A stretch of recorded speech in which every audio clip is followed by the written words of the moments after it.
It is 6:40. Welcome back. Over the weekend marked 106 years since the beginning of the mass killing of Armenians by Turkish forces during World War I. President Joe Biden formally recognized the atrocities as a genocide, becoming the first president to do so.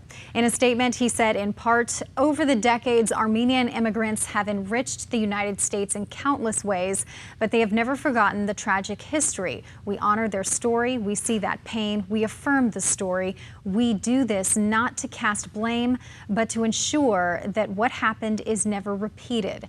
Joining us now with reaction to this statement is political analyst John Dadian, who is Armenian descent and second-generation American. Good morning, John. Good morning. So this is something President Biden really broke with his predecessors in labeling this officially a genocide. And, you know, the reasons presidents have said they would do this and not do this can be debated. Obviously, there's a worry about potential fractures with Turkey. What were your thoughts and reactions to the president's statement? Huge. I mean, huge. Armenians all over the world, not just this country, but because the United States has such an impact, Armenians all over the world have been celebrating now for a couple days. I literally cannot put into words in this interview how big this is. I am a good example. I was born in the late 50s, but even my generation grew up with tales from our parents, not only about the old country, but about the massacre, et cetera. So we have lived with this for 106 years, way about time. And what about potential reaction from Turkey? You know, it is much to do about nothing in the sense that it is diplomatic. I mean, Turkey is part of NATO, so there's absolutely military concerns, there's economic concerns, and there's political concerns. But other than that, they're going to do what they've done the past couple of days, scream and shout, stomp a little bit, but that's going to be the extent of it. What I keep telling people for people that are non-Armenians, I'm talking to a lot of people this weekend that didn't know anything about the massacre. And here's what I put to them very clear.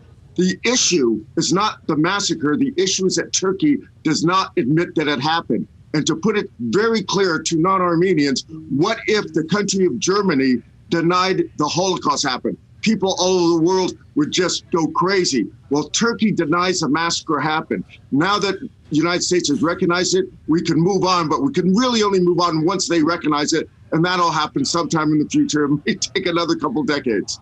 So why did it take 106 years? Why now? Why has President Biden become the first to do this? Well, I'm going to be very blunt, because he is the first president in recent years to keep a campaign promise. You know, I want to be very clear. Several of the last presidents have done the same thing, but everybody lumped Trump's into it. Trump didn't make a campaign pledge, but Bush, Clinton, and Obama actually made a clear campaign pledge that they would recognize it. And then when they got in office, they did nothing.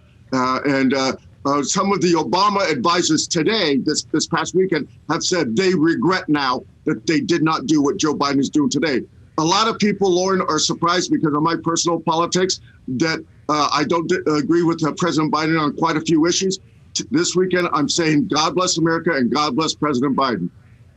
And so do you think there will be much fallout from this? I mean, we've seen some Turkish members claim it was opportunism, but do you think there will be much fallout from this?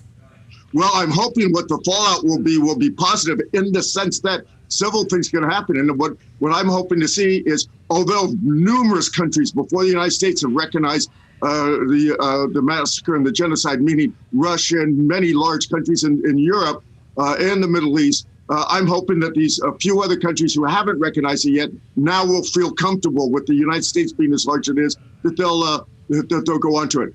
Another little anecdote that, again, somebody who doesn't realize how bad the massacre was, there's a lot of famous Americans of Armenian descent. Everybody knows, of course, the Kardashians, but the famous tennis player Andre Agassi, he's of Armenian descent, and his family tells a story that the reason decades ago during the massacre why they changed their name, because it was such a long Armenian name, is because, and this is a quote, because the Turks were using Armenians for target practice. That's what was going on in the massacre. Over 1 million people not only were killed, but were tortured.